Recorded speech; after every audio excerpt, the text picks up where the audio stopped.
I'm Buck Lane, President and CEO of the Chamber of Commerce. We're happy to have Randy Zook with us today. Randy's the President and CEO of the Arkansas State Chamber of Commerce and Arkansas Associated Industries of Arkansas.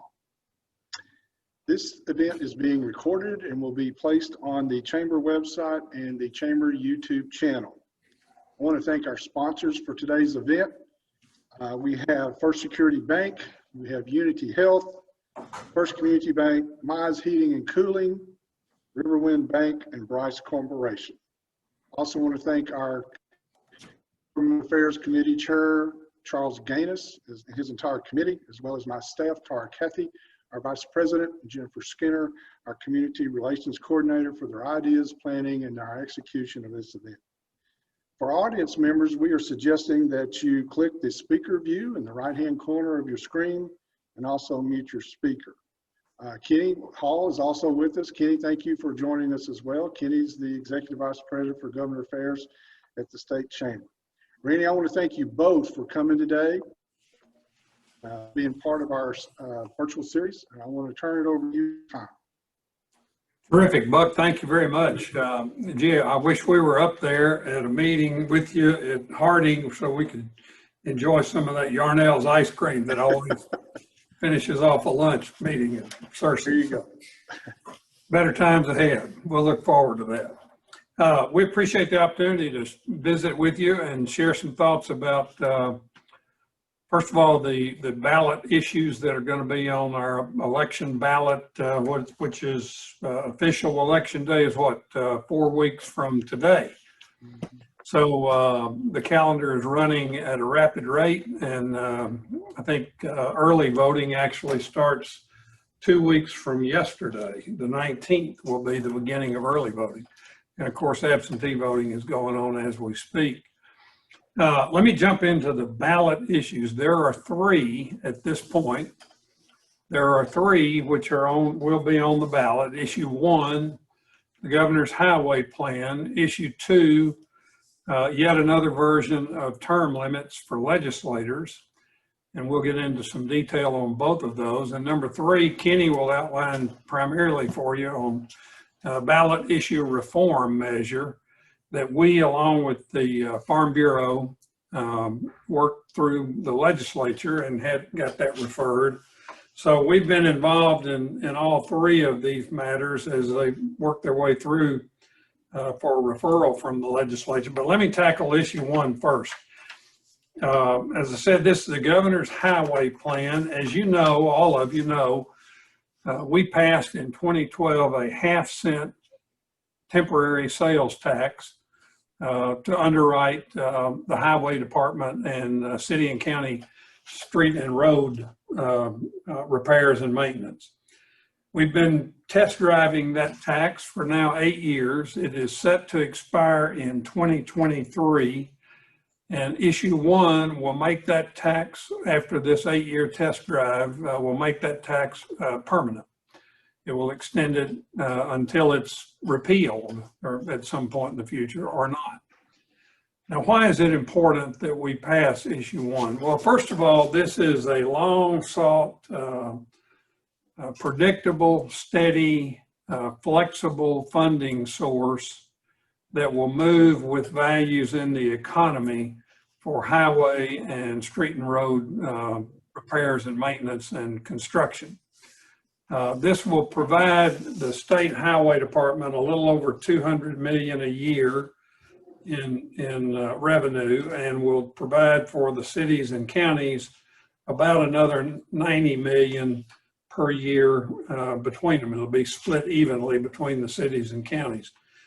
70% goes to the highway department, 15% each go to the cities and the counties. Now, what does that mean to White County? Well, first of all, what's at risk if this fails would be an amount that totals about $2 million for road and street maintenance and construction purposes in White County. Of that, roughly half, about just a little over $1 million, would go to county government, and then all of the cities in White County would split among themselves about $960 million a year. That includes $533,000 annually for Cersei for its road maintenance program.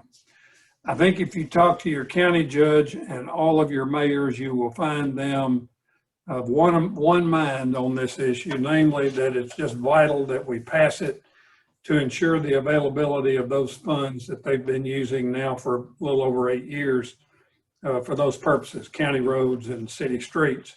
This would knock a terrible hole in their budgets, and obviously would have to be replaced by some other tax or some other revenue. So it's not like we could vote this down and avoid paying this. Likewise with highway funding. It's not like we could vote this down and avoid paying those taxes. We'd simply have to find a different source of taxation. The good news about this is we're all used to paying it. We've been paying it for 8 years. So this will not involve a tax increase or any new taxes. It will simply extend indefinitely the responsibility to pay the half-cent sales tax on all sales taxable items. As you know, we've excluded most grocery items, so food is one of those major tax reductions that's occurred over the last several years in terms of our liability for sales taxes. Now, I think that pretty much covers the meat of the coconut on issue 1. Any questions on that from anybody in the audience? If you've got a question, I think you can either jump in and unmute yourself or go through the chat function. Anybody?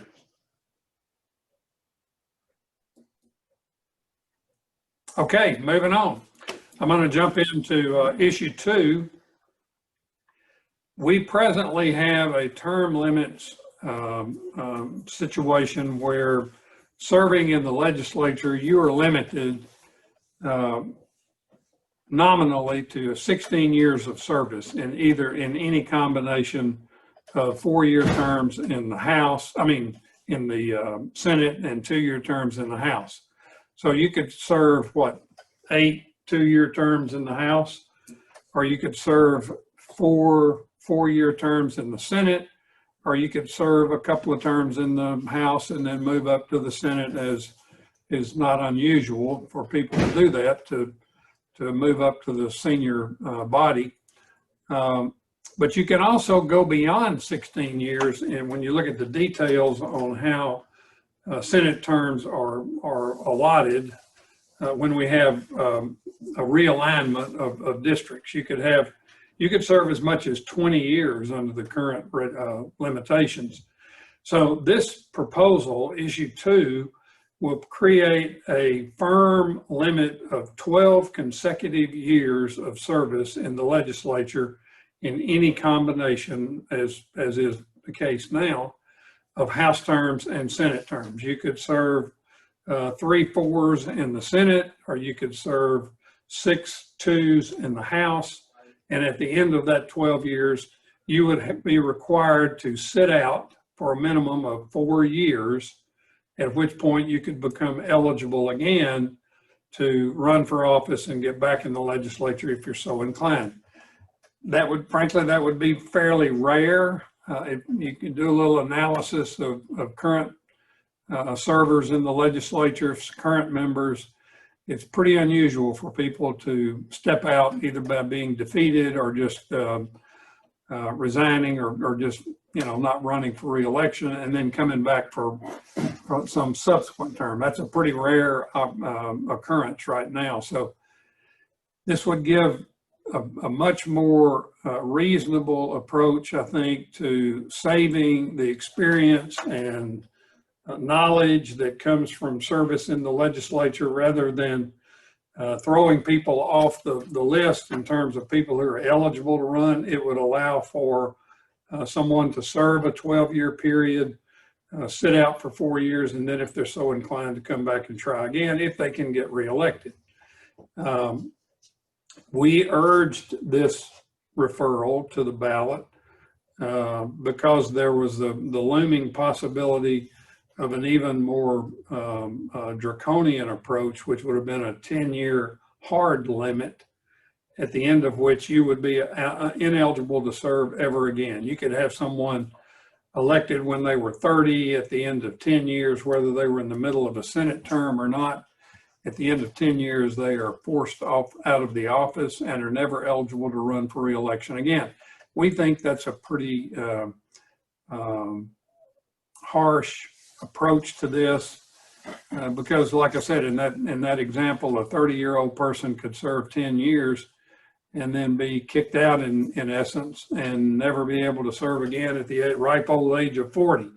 So, you know, one of the issues we're facing in terms of legislative service is that there's a shrinking pool of people, a diminishing pool of people who are willing and able and in a position to run for the legislature. And it's just vital that we have top-notch people running and serving in those roles because it's a big responsibility, and it's far more than a part-time job because of the number of issues and the seriousness of those issues. And it requires, as several of your folks who have served so ably over the years, not the least of which is former Governor Mike Beebe, but also Jonathan Dismang, John Paul Capps, others who serve in that area, Les Eves now, terrific guys that are serving and doing a great job. But, you know, there's just not a whole lot of those around who are willing to do it because it is such a big demand on time and a challenge to certainly to try to continue to operate a business or serve in some employee role and serve in the legislature at the same time. So that's the reasoning behind this. We as the state chamber, our policymaking groups have adopted positions supporting all three of these referrals. Obviously, we would do that having been involved in their writing, their creation, and their passage in the legislature. So with that, I'll ask if there are any questions about issue 2 and still open on issue 1 if anybody's got anything that's come to mind. So Randy, this is Rennie. Hello, Rainey. How are you? I'm good. It sounds to me like the issue 2 is still more restrictive than what we currently are operating under. Is that correct? It is, and that's a good observation. The 12 years was considered by the folks in the legislature that supported this effort as a reasonable compromise between the harsher limit of 10 years and the current 16-year limit that we've got, where again, once you reach that, you can't come back and run again, can you? No. You're off the board for the rest of your life. So it was kind of a, you know, split the apple there and try to end up with something halfway in between. So do you feel like people will come back and run after laying out for 4 years? Rainey, that's a good point. I think some people will, yes, but it will not be common. But I think it's important when there is that opportunity and when we've got people with experience and knowledge and understanding that they have that opportunity throughout their civic life. But on the 16 years, can they lay out and come back? No, once you're out, you're out. I don't know who came up with these rules in the first place. They're all pretty draconian. If you find them, I hope you'll let me know who it is. Any other question? Those are 2 good ones right there. And it is sort of baffling to figure out how in the world we got to where we are. You know, there've been this national group.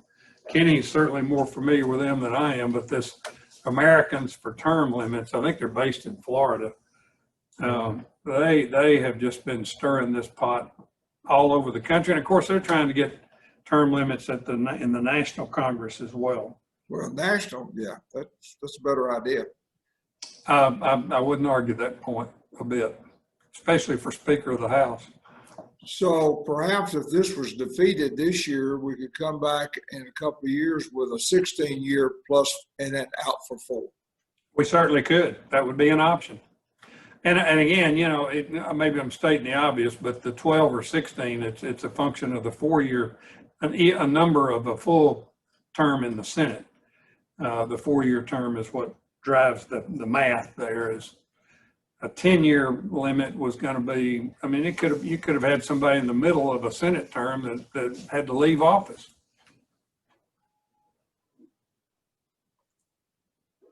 Anybody else? Okay, with that, I'm going to turn to Kenny and let him walk you through something real simple. Issue Yeah. issue 3. It's so easy. Kenny can handle it. Yeah, thank you, Randy. And thanks, Buck, for letting me come home a little bit and say hello to everybody in Searcy again. It's well, like Randy, I wish we were up there instead of here, but that's okay. We're here. This is only about a 22-year project for me. I walked in the door here in 1998 and there was an effort to repeal property taxes in the state. And if that had passed, your schools and your cities and your counties were just going to be in really, really bad shape. So I kind of learned this job about working on ballot issues and realized how dangerous they can be, primarily because there's no debate. Somebody gets them put together, and just a little discussion here between Randy and Randy demonstrates there's issues to be discussed. And that's what the representative form of government is supposed to do, is to allow these ideas to be fleshed out in a little give and take and find the problems and solve the problems. But with the ballot issue, whoever writes it, if they get it on the ballot, it's all or nothing.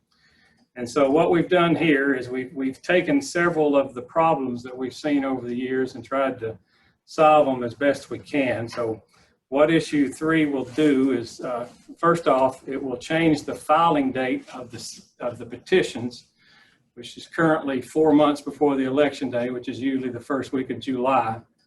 We moved it back to January 15, and then we set a lawsuit deadline of April 15. The logic in all of that is, if you probably remember in 2018, $6 million was raised by both sides on the tort reform issue, and it was tossed off the ballot by the Supreme Court in early to mid-October, and all of that money, most of it had been spent, was generally wasted. We've seen that happen for decades. So what we've tried to do is devise a timing where the court system could handle its cases in regular order and give the Supreme Court approximately 2 months before they go on summer recess to decide these things. And if you get a decision before July, the most part, campaigns have not really gotten kicked off and certainly may not have raised a lot of money by then. And so it doesn't matter which side of which issue you're on, this should be a benefit to everyone. Now, we wanted to keep the date in the election year, so that led us to needing to eliminate the 30-day cure period, because we added 30 days there in that time clock I just laid out. We ran the risk of the cases still being pending when the court went on recess, and that's the #1 goal to fix. Next, we know people don't like the legislature referring a lot of measures, so it will increase the vote percentage required in the legislature to refer a measure from a simple majority to 60%. And then this one is probably getting most of the controversy. Right now, if you're running a petition drive, you have to get a minimum number of signatures statewide, and a minimum number must come from at least 15 counties. And so to balance that with the 60% vote required in the legislature, we set the number of counties at 60%, which is 45. So that's a pretty dramatic increase from 15 counties to 45. Logic there is these well-financed out-of-state groups have paid canvassers, and pretty much in a news article I saw not too long ago, they pretty much have a group of people they know they can go to that will sign these things. And we just thought it was way past time to give people all over the state the opportunity to have a voice in what gets put on the ballot. Nobody's vote is being taken away. It only changes where the petitions come from, and reality has just kind of come to us that I think we're correct in this, is that under current law, you could get a measure on the ballot without a single signature from 45 counties. So we're trying to add, this is kind of eliminating the flyover situation that we always talk about Arkansas being in national politics. Just think of all the counties out there that are not the 15 largest, that are usually never seeing petition drives, at least of any measure. So that's and we don't think the Constitution should be easily changed. Now, there's another piece of it. There's two other pieces that are kind of red herrings, if you will. When we eliminated the cure period, the clause in the Constitution had several paragraphs, and one of those paragraphs created a special legal burden of proof. And so when the whole cure period section was tossed, that burden of proof section went with it. And I've seen a couple of editorials across the state claim there's now no burden of proof. Well, under common law, the plaintiff always has the burden of proof. Now, you get 10 lawyers in the room, you'll probably get 5 or 6 different answers as to what will happen. If Randy says 20, that may be right. You can bill more for that. But you know, there was no intent to change the burden of proof. I would argue that burden of proof was special, connected to the cure period. But I could, if I was paid to argue against that, I could probably make an argument against it. But the intent that we had nothing to do with that. And then the other piece has to do with public notice. The current language in the Constitution says there has to be a publication in a newspaper 6 months before the election. That language has been changed for the publication to be provided in a manner provided by law. So realistically, nothing has to change. And I think it's the Press Association is opposing this, and they've provided advertisements for free to all of the newspapers across the state. We're beginning to see editorials against issue 3 from the newspapers. Understand where they're coming from. It's a matter of survival. You know, we always defend businesses to keep them active, but in reality, they're saying it's eliminating public notice. That's not accurate. It may change how the public notice is handled, but that would take an act of the legislature. And really, you have to stop and think, if newspaper subscriptions continue to decline, there may come a time when you can make a very solid legal argument that the public was not getting proper notice by relying solely upon newspapers. So the way it's written is wide open, and they would have a chance to go into the legislature if this passes and work with the legislature on designing a new process. But anyway, that's politics, and that's what's out there. So that's the nuts and bolts of it. I can bore you with some talking points if you would like, but there was a lot of logic in each piece of this designed to address issues that I personally have seen come along over the last 20 years. And there you go. How about questions?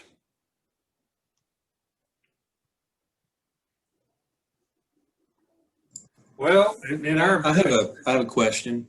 Go ahead. Yeah, this is Paul Drury, and my question is, I know a lot of times, sometimes the language in these particular measures are difficult to decipher and understand. If my vote, when I say yes, am I supposed to vote yes, no, or it can be convoluted. So is the language in all of these clear to the voters that they'll know what they're voting for or against?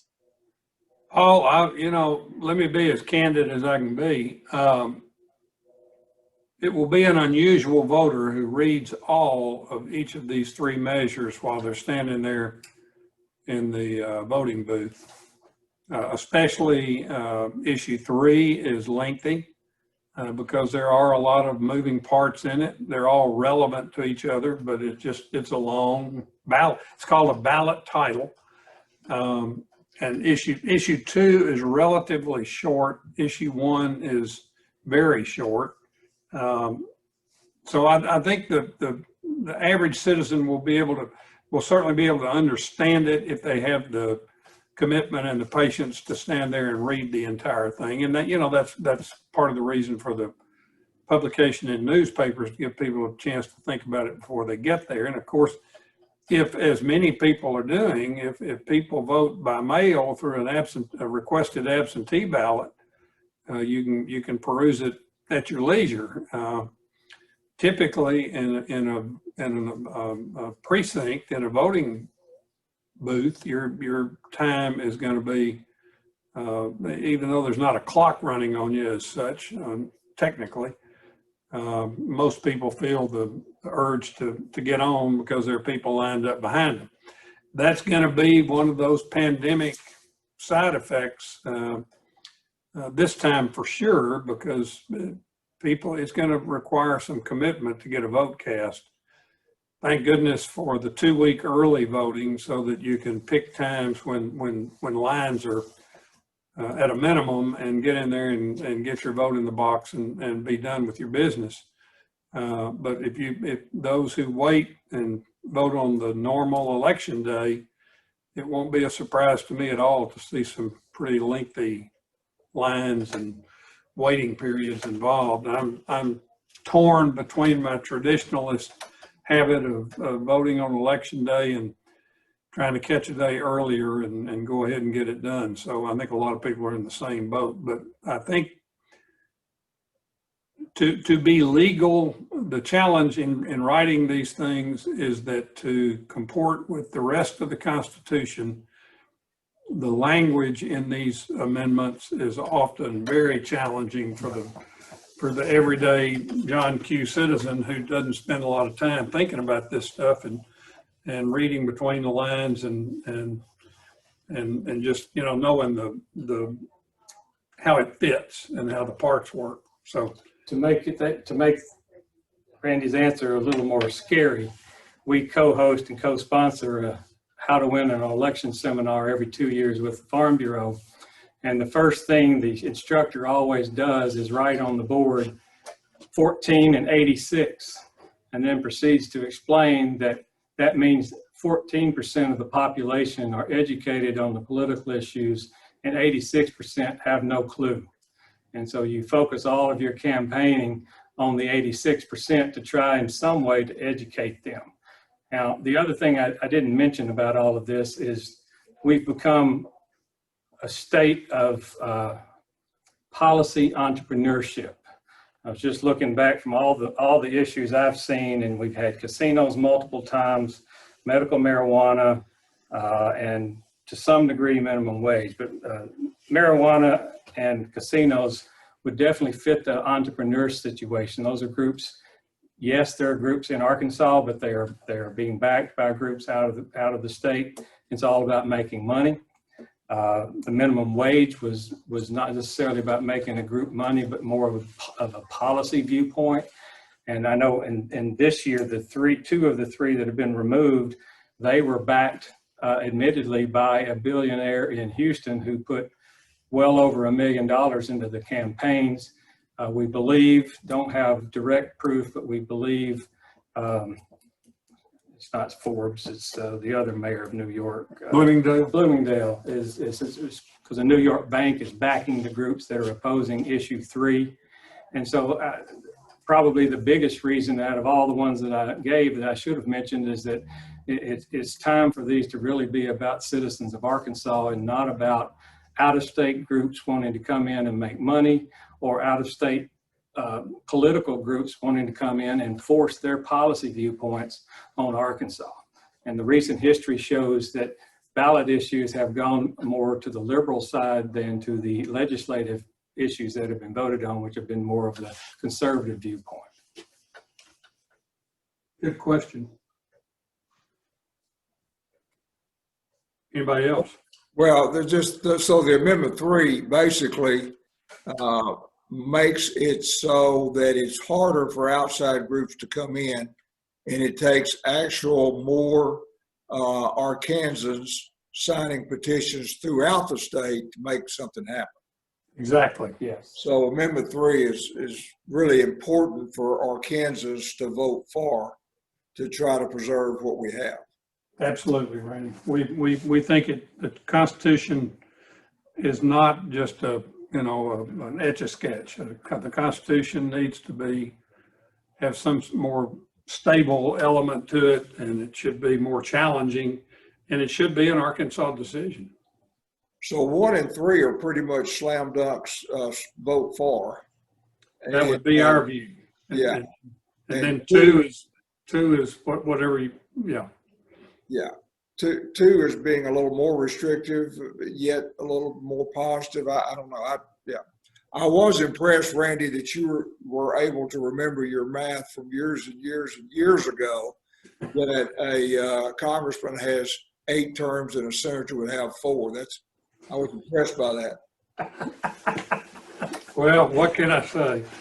Just a little tiny piece of background to that, Rennie, is that it was highly likely that national term limits group was going to come in and try to put a ballot issue on to limit it to 10 years. And we would have seen about, I believe, 80% of the legislature lose their seats. And just the thought of that much inexperience trying to run a $5 billion budget in our state was pretty terrifying to those of us that deal with it every day. So this was designed to be in part close enough to 10 years to maybe make them decide not to try it. I don't know if it's successful or not, but they did not file anything. Maybe if this is defeated, we could immediately start work to change the 16 years to be 16 years and then out 4 and back in. If we started that quickly, the other outside group might not have a chance to come in. That's a really good idea. There are several states that have that, what is a term that they use? Not step aside, but layout. I guess you'd call it a layout provision, where you're out for like a 4-year period and then are eligible to come back if you so desire. And if you can get reelected. The word slipping around down here, I don't know where this came from or how accurate it is, but it seems pretty accurate to me. Is probably 5% of former members would probably try to come back, just based upon what we've seen in the past 20 years since term limits took effect. But that's just off the cuff. But that 5% is why I wouldn't vote for the item 2. Yeah, I understand that. Anybody? Randy, this is Kenneth Mills. I have a question, and that is about issue 3. With issue 3 passing, assuming it passes, would that then inhibit the outside groups coming in, seems like? Well, that's the hope. Randy has this nice saying that Arkansas is California at a 90% discount. And so that's a little bit of the thought process here. But obviously, if you've got billionaires willing to spend endless sums of money, not necessarily, but we just felt like you had to do something to make it a little more difficult for them. And of course, at the same time, in all honesty, obviously you're making it challenging for purely citizen groups. But in our opinion, I know I was on a phone call with a liberal group last week, and it was like they talked about grassroots. And I said, this is the epitome of grassroots. If you've got to get X number of signatures from 45 counties across the state, that's how you define grassroots. It's people all over the state want something done, not a group coming in with enough money to buy the signatures in the largest cities and the largest counties. And look, frankly, a lot of the petition gathering or signature gathering process is corrupt at its heart. The canvassers are incentivized. They're paid as much $3, $4, $5 per name. And if you've been accosted by one in a Kroger or a Walmart parking lot on a Saturday afternoon as you're headed back to your car, you'll understand they'll say anything it takes to get you to sign that petition. So it's kind of a I don't want to use the word sleazy, but I guess I will. Pretty good. It's kind of a sleazy process from the get-go, and that's why there've been successful challenges so often. Such a huge percentage of the signatures are bogus. They're not legal. They're not the right people. Just sign Donald Duck or Howdy Doody or whatever and put them on there, and those guys turn that stuff in, and somebody's got to wade through it, and it's an incredibly expensive process for the Secretary of State's office. And then if you challenge it, get ready to write some pretty big checks. Thank you. Anybody else?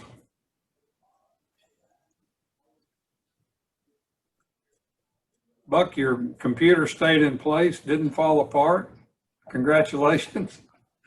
We are amazed at the technology we're having out here. We're having some challenges, but yes, you're correct. We're doing great. Well, you know, these Zoom meetings certainly are no real substitute, but boy, they sure beat nothing and make a lot of these conversations possible. We really appreciate the interest of the Searcy Chamber and your leadership there, and the business community in Searcy and White County is just one of the most vibrant ones in the state and a big part of Arkansas's economy. And we just need to do some things to keep all of this momentum underway. So thanks for the opportunity. You bet. Well, thank you both very much. I guess we'll wrap it up here. I do want to go back and thank our sponsors again. First Security Bank, Unity Health, First Community Bank, Mize Heating and Cooling, Riverwind Bank, Rice Corporation. And as a reminder, this event is being recorded and it will be placed on the Chamber's website and the Chamber's YouTube channel. And we thank you all for joining our virtual. Good to be with y'all. Thank you very much. You bet. Thank you all. See you.